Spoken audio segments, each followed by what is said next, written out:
Alors, comment allez-vous? Aujourd'hui, je voulais vous faire cette petite vidéo pour simplement Oula, ma chaise n'est pas très stable, comme vous pouvez voir, mais peu importe, pour justement vous parler de la stabilité des caractères. Du caractère, si on peut dire ça, on parle justement de chaise qui n'est pas stable, qui se renverse, etc. Eh bien, la stabilité, c'est finalement la manière dont on réagit aux événements, de la manière dont on peut anticiper des événements, la manière dont on peut vraiment, vous savez, quand il y a des événements soudains, eh bien, il y a des personnes qui directement, voilà, des personnes qui s'emballent voilà, dans leurs émotions et n'arrivent plus à réagir et à prendre le contrôle de la situation. Et évidemment, c'est un problème parfois. Et parfois, évidemment, ces personnes-là peuvent faire des choses, peuvent dire des choses qu'elles ne pensent pas, bien sûr, mais malheureusement, c'est dit. Et parfois, eh bien, ça va, euh, ça va en pâtir de leur situation, de leur vie, etc. Euh, du coup, voilà, vous savez, parfois il y a des événements soudains et on a du mal à prendre du recul et à maîtriser la situation sans que ça nous touche personnellement, euh, sans que, voilà, on s'emballe, comme je vous disais.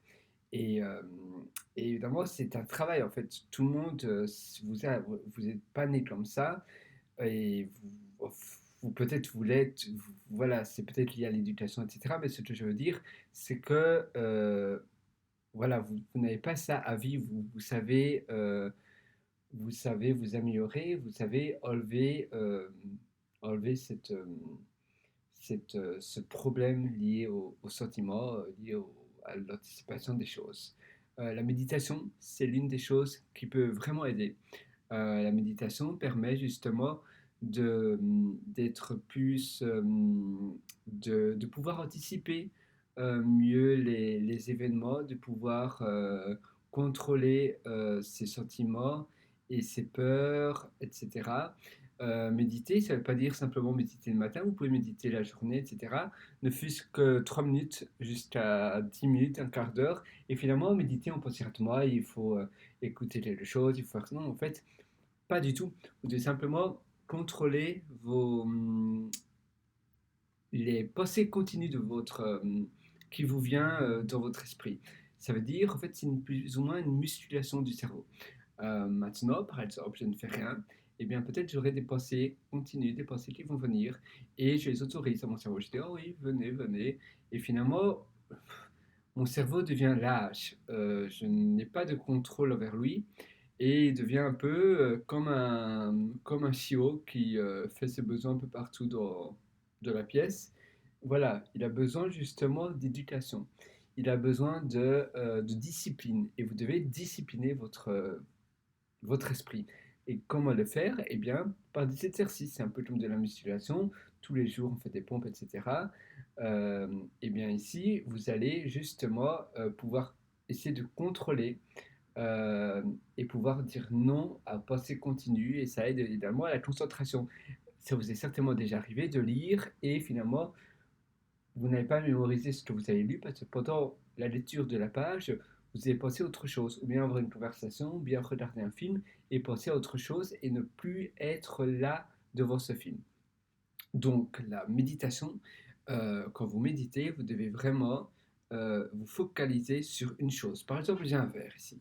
Eh bien, je vais rester pendant 5 minutes en regardant ce verre ou bien en me focalisant sur ma respiration. Souvent, on commence souvent par la respiration parce que c'est le plus simple. Quand on respire, vous savez, vous pouvez respirer, puis compter 1, 2, 3, 4, 5, puis 1, 2, 3, 4, 5, puis nouveau. Et ça, toute son attention, voilà, toute votre attention sera rivée sur votre respiration, sur vous-même. Vous serez vraiment centré sur votre corps. Et vous allez vraiment oublier finalement le flux ou l'autorisation de flux de pensée qui vont venir vous déroger et intercepter votre esprit. Vous allez vraiment être rien qu'avec vous-même et ne penser à rien d'autre. Vous focalisez sur une seule chose. Et souvent, en fait, pour aussi vous aider, n'essayez pas de vous mettre la pression, parce que souvent, quand on se met la pression, justement, c'est pire que... Voilà, c'est finalement bien pire. Ça veut dire, vous mettez la pression, par exemple, si je vous dis, vous devez méditer maintenant, eh bien, finalement, euh, vous, vous allez vous braquer et vous n'allez pas pouvoir faire ce que je vous dis. Par contre, si je vous dis, voilà, vous pouvez penser à tout ce que vous voulez, mais justement là, vous allez pouvoir, justement, ça vous empêchera de penser à tout ce que vous voulez. C'est la même chose si vous voulez aller au lit, et si vous mettez la pression de absolument devoir dormir, eh bien vous allez vous braquer et vous n'allez pas savoir dormir. Du coup, non, ne vous mettez pas la pression. Vous dites, bah, si je ne sais pas méditer maintenant, c'est pas grave, mais ne vous mettez surtout pas la pression, mais soyez confident. Soyez confident dans l'idée de savoir méditer, de pouvoir méditer. Si vous vous dites à l'avance, oh, méditer, c'est pas pour moi, je ne vais pas savoir le faire, là, directement, vous serez dans un état d'esprit d'échec et vous ne serez pas méditer, malheureusement. Donc, dites-vous, je suis capable de méditer, je vais savoir méditer, mais sans vous mettre la pression. Donc, vraiment, être confident, mais ne pas avoir peur de l'échec si vous n'arrivez pas maintenant, c'est pas grave. Et si vous méditez 3 minutes, 3 fois par jour, par exemple, ça représente 9 minutes, eh bien, c'est déjà un début. Et ça va, j'espère, vraiment pouvoir garder le contrôle après sur votre vie et pouvoir être plus apte durant des moments, des situations où vous risquez de perdre le contrôle des manettes finalement. Voilà, vous avez peut-être, voilà, vous aurez du mal à anticiper les événements imprévus. Et bien, grâce à la musculation de votre cerveau, vous allez finalement pouvoir maîtriser la situation. Il y a un feu dans un immeuble, dans l'immeuble où vous vous trouvez, eh bien, vous allez pouvoir garder votre sang-froid. Parce que finalement, stresser ne sert absolument à rien. Parce que si vous stressez ou si vous ne stressez pas, le problème sera toujours là. Mais si vous ne stressez pas, vous allez pouvoir penser à des choses, vous allez pouvoir permettre à votre cerveau d'être plus intelligent et à pouvoir trouver des solutions plus adaptées. Si vous stressez, souvent on se braque à nouveau et on n'arrive à plus rien faire. C'est un peu comme si on était paralysé. C'est pour ça que voilà, stresser, c'est aussi un handicap, vous savez, c'est un peu comme quand vous avez un examen, une dissertation à faire, si vous avez, je sais pas, oui, tout type d'examen, spécialement oral, si vous êtes stressé, eh bien, vous allez perdre, voilà, vous allez avoir la mémoire vide, et vous allez pas savoir, voilà, vous allez oublier tout ce que vous avez appris, pas oublier, mais votre cerveau sera paralysé, donc vous ne serez pas à voir l'information. Et du coup, bah, vous aurez zéro. Rien qu'à cause du stress, c'est vraiment ralent, non? Et souvent, on se dit, voilà, le stress vient tout seul. Et parfois, quand on n'est pas stressé, on se dit, c'est bizarre, je ne suis pas stressé, je dois être stressé. Non, non, non. Oubliez le mot stress, c'est comme s'il n'existait pas. Vous savez, la vie, vous voyez la vie un peu comme un jeu. Voilà, tout simplement, ne la prenez pas trop au sérieux. Si vous ne la prenez pas trop au sérieux, eh bien, vous allez vivre bien plus sereinement et bien plus smart. Ça veut dire bien plus, voilà, votre vie sera construite de manière beaucoup plus intelligente. Je ne sais plus qui dit ça, mais il y a une citation assez célèbre qui dit ne prenez pas la vie trop au sérieux, de toute façon, vous n'en sortirez pas vivant. Et c'est vrai, au final, bon, maintenant, il faut être, voilà, vous devez avoir de la maturité, etc. Non, mais vous devez parfois prendre des décisions de manière sérieuse, mais sans vous mettre trop la pression. Et l'échec, finalement, ne veut rien dire. En fait, le monde ne devrait pas exister. Parfois, on essaye, on n'arrive pas du premier coup, mais heureusement, sinon, ce sera ennuyant.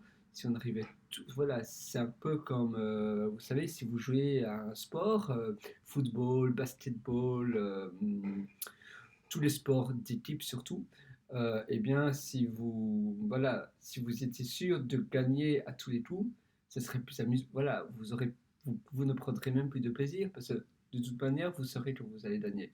Donc, à quoi bon jouer si on sait de toute façon qu'on va gagner? Vous n'allez plus ressentir de l'adrénaline, vous n'allez plus ressentir de la motivation parce que de toute façon, vous allez savoir que vous n'allez pas échouer. Donc, finalement, savoir qu'on peut échouer, ça nous rend passionnés. Et ça veut dire, ah, c'est un peu comme la loterie ou voilà, toutes ces choses-là. On n'est pas sûr qu'on va avoir le gain, mais si on l'a, on est tellement content. Par contre, si on sait de toute façon qu'on aura le gain, eh bien, il n'y a plus de plaisir, vous voyez. Mais voilà, essayez vraiment de méditer, c'est l'une des meilleures manières. Sinon, pour vraiment pouvoir avoir une vie stable et pouvoir bien gérer vos émotions. C'est aussi, oui, la confiance en soi. Vous pouvez faire des self-affirmations, donc des affirmations devant le miroir, vous dire je suis confident. Et souvent, oui, parler à la deuxième personne du singulier, avec votre nom, comme si c'était quelqu'un d'autre qui parlait pour, à vous. Mettons, vous vous appelez, je ne sais pas, Pierre, Paul, ou bien si vous êtes une fille, Marie, Sophie, ou peu importe, eh bien, dites-vous, Sophie, je suis confidente, je crois en moi. Ou bien si vous êtes un garçon, votre prénom, malheureusement, je ne connais pas votre prénom, mais imaginons, vous vous appelez Paul. Paul, je suis... non, pardon, oula, c'est moi qui me trompe maintenant. Paul, tu es confident. Paul, tu peux croire en toi. Paul, tu es le meilleur. Paul, crois en toi. Ou bien Sophie, tu es la meilleure. Sophie, tu es très confidente.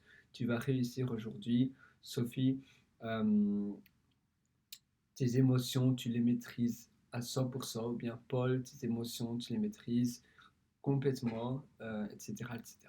Et c'est vraiment de faire ça.